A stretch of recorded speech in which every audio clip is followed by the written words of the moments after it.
PC-specialist, de har vi pratat om tidigare här på Sveklockers. Senaste videon jag gjorde, då pratade vi om 3 stycken datorer som de tillsammans med Corsair tagit fram. Alltså pre-builds, färdiga datorer som du då väljer och beställer direkt. Nu har PC-specialist även en datorbyggare på sin hemsida där du då får välja vilka komponenter du vill ha i datorn. Sen bygger PC-specialist ihop datorn åt dig och skickar den till dig. Så det är just det som PC-specialist då har bett mig kolla idag, gå igenom deras datorbyggare och se hur upplevelsen är. Och som vanligt med dessa showcase-videos så är detta då i samarbete med just PC-specialist. Och jag fick som sagt då i uppgift av PC-specialist att bygga en dator på deras datorbyggare. Jag fick en budget på runt 25 000 kronor att hålla mig inom. De ville även att jag då skulle dokumentera min upplevelse och visa den för er. Men som ni ser så har jag ju redan datorn färdigbyggd här bredvid mig. Så jag tänker att vi hoppar tillbaka i tiden lite till när jag byggde ihop den här datorn då på deras hemsida. Jaha, så det här är ju då PC-specialist hemsida. Så ett gäng olika alternativ på datorer och allt som man kan konfigurera. Du kan till och med ha laptops och servrar, mini-PC. Så om du vill göra en överklockad eller en helt vattenkyld dator så har de även det. Men jag ska ju konfigurera en vanlig dator så jag går in här. Och vidare här så finns det då även fler alternativ på olika typer av datorer som du kan konfigurera om du har något specifikt ändamål för datorn. Jag vill ha en gaming och multitasker och proffs och entusiaster. Jag känner mig faktiskt lite som ett proffs. Så jag väljer det. Konfigurera. Nästa steg är ju då om du vill vara Intel eller AMD, Team Red or Team Blue. Den eviga frågan. Jag har länge varit Team Blue på grund av att jag jobbar mycket med video och design och annat, och då har Intel tidigare legat lite före. Men AMD verkar ju ha kommit i fatt. Jag tänker den här gången faktiskt göra en AMD med DDR5. Så jag väljer det här. Och här har vi då deras konfigurator där du har en hel del valmöjligheter att konfigurera. Specificera exakt vad du vill ha i din dator. Som ni då ser här så kommer den ju då förkonfigurerad med en standarddator kanske man kan kalla det. Som man då konfigurerar själv så man har något att utgå ifrån. Men jag tänker vi börjar uppifrån och så går vi neråt. Etta, välj chassi, och här har vi ju en hel del att välja på. Allt med glas och plexisidor till heltäckande och MATX, ATX. Har vi något jag såg här innan. Den här var väldigt intressant. Jag var lite inne på att välja den här, men jag känner att den är lite utanför min prisbudget. Men annars hade jag nog valt den, för här är riktig nostalgi, det gillar jag. Jag själv gillar ju de här fisktankchassina, alltså de här med glasrutor på sidorna som ni kanske ser här bredvid mig, så har jag ju då även en Li O11 Vision. Så jag vill gå på den fronten idag, och jag såg någonting som jag tyckte var intressant här. Den här tyckte jag. En PCS Illumis XC. Det är ett PC-specialist egna märke på den här chassit då. Så den här tror jag. Och detta ska då känna av om chassina är ATX eller MATX eller liknande. Så om jag då väljer vi testar att välja ett MATX-chassi här. Den här, detta är ett MATX. Thermal Take Tower där. Och så har jag just nu ett MATX här. Men om jag då istället väljer ett ATX-moderkort. Så när jag då försöker fortsätta så kommer den då varna mig om att de här är inte kompatibla med varandra. Nästa steg som de då har valt att döpa till kärnkomponenterna. Alltså CPU, moderkort, RAM-minne, GPU. Blir då nästa steg i den här processen. Och enkelt som de har gjort här när du ser över CPU så har de då en drop-down-meny med alla processorer de då har att välja mellan. Och just nu syns ju då bara AMD och AM5, för det var det jag valde sen innan. Jag har då varit inne lite på Sveklockers tester och tittat runt på lite olika CPUer och sett prestanda och liknande. Jag har kommit fram till att jag vill ha en Ryzen 7 7800 X3D. Och det är ju ett tips jag kan ge er också om ni är lite små osäkra på vad ni ska välja. Är att kolla på bland annat Sveklockers på då tester på den processorn som ni är intresserade av. Och är det så att ni inte hittar just specifikt den som ni är ute efter, så är det ju bara skriva en fråga i forumet, så är det mängder med folk som säkert hjälper dig utan tvekan.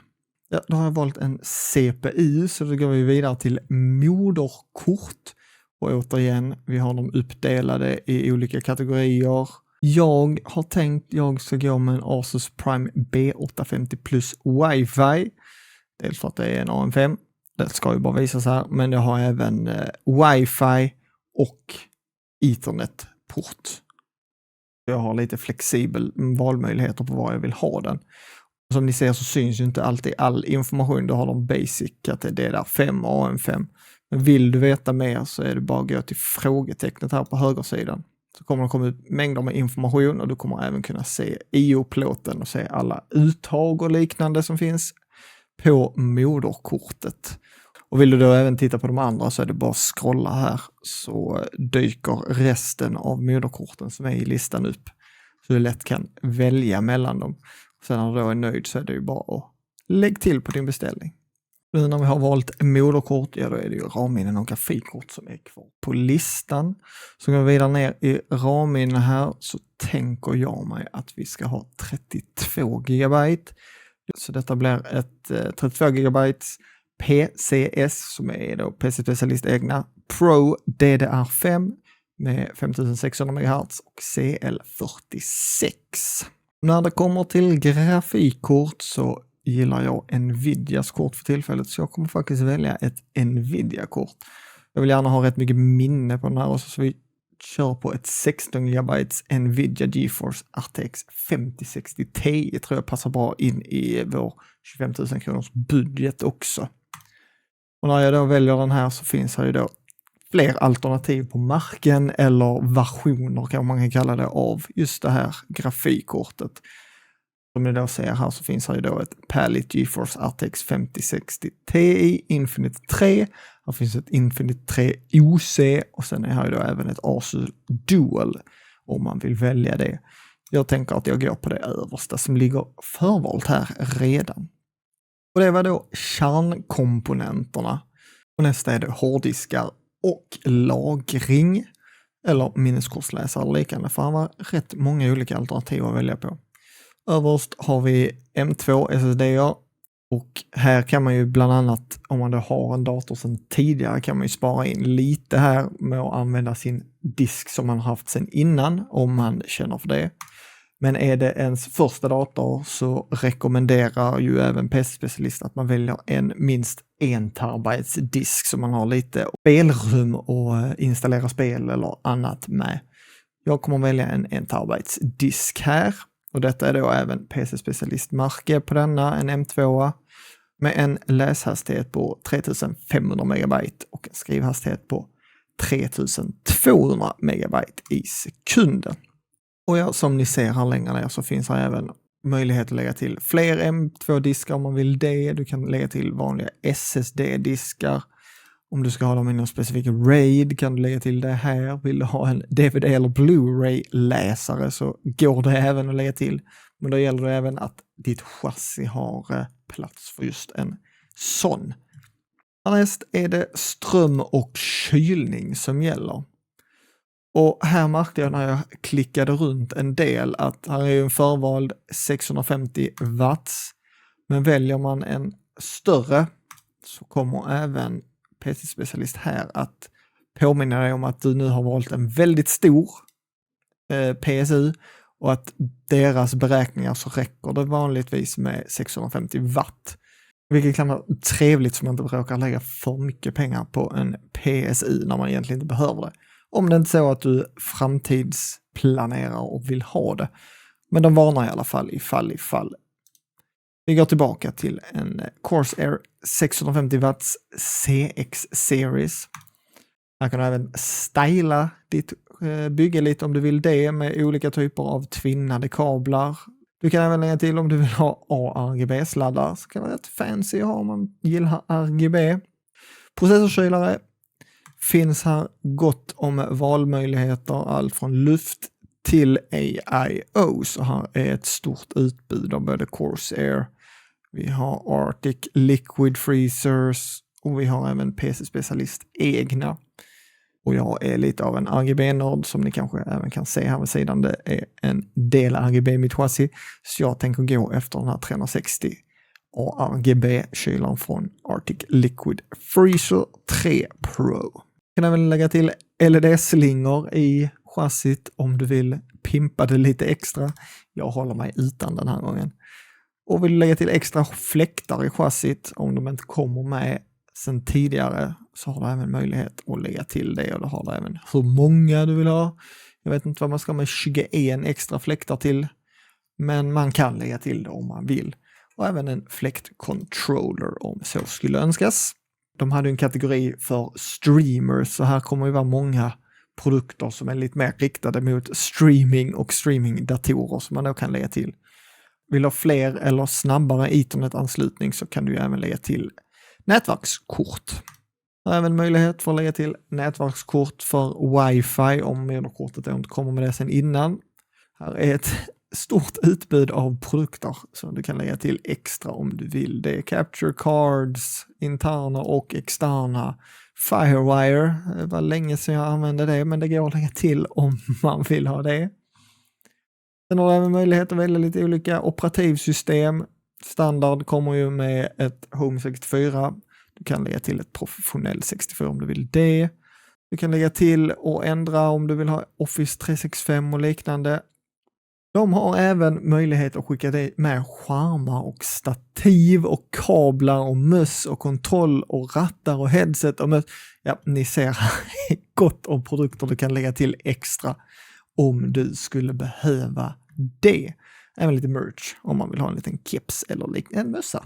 Specialistmössa.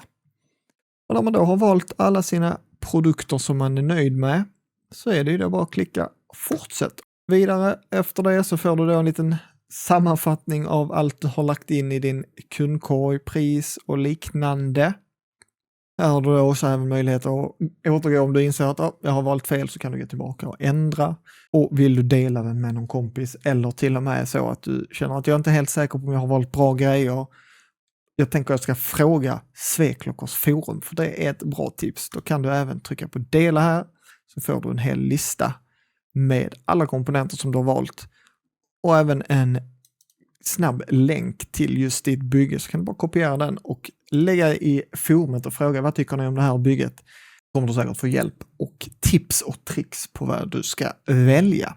Men jag är nöjd med det här bygget, så jag tänker att jag lägger en beställning på detta och sen hoppar vi tillbaka till när jag då har fått själva datorn på plats, och ska vi gå igenom och se hur de har byggt ihop datorn, tänker jag. Så tillbaka till framtiden när datorn är på plats. Ja, jag har ju datorn här bredvid mig som ni har sett. Jag tänker att vi börjar med att kolla hur datorn kom hit till mig, hur paketet ser ut och hur den är förpackad. Jag gjorde ju en snabb genomgång av just emballaget förra gången jag gjorde en PC-specialist-video.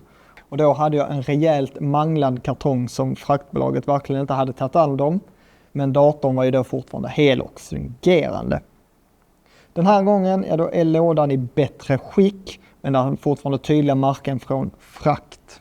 I kartongen så är datorn placerad i 2 stycken, vad man nu kan kalla det. Det är ju inte riktigt frigolit och det är inte skumgummi.